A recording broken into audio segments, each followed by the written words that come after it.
DriveDoctor OBD2 reader for recent cars.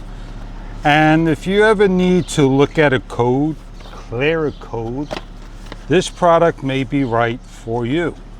So let's open this bad boy up, show you what it looks like inside the box.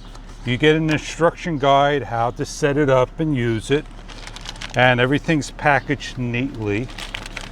We're gonna open this bad boy up, plug it into our car, and show you some of the codes. This has a ribbon cable. You're gonna find where you plug in your meter. This is the OBD connection. It greets you with a welcome and you're ready to start using the machine.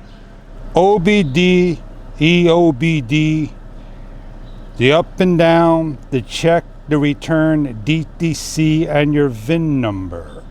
You're gonna scroll down to each of the settings. It tells you what it does and so forth. For example, we want to look at the voltage. We hit the check mark now.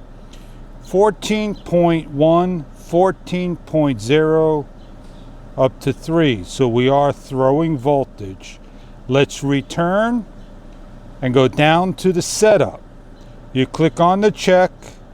It tells you the language and the units measures.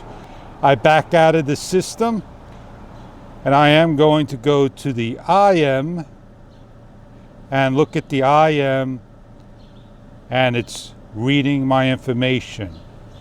DTC cleared, this drive cycle. Each OBD reader does something a little different than each other OBD reader.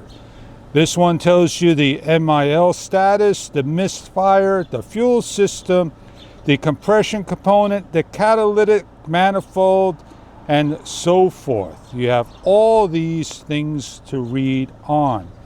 Tells you about your oxygen sensors and much more. The OBD reader. It's a machine that will tell you all the information about your automobile, your vehicle that you are running for recent cars.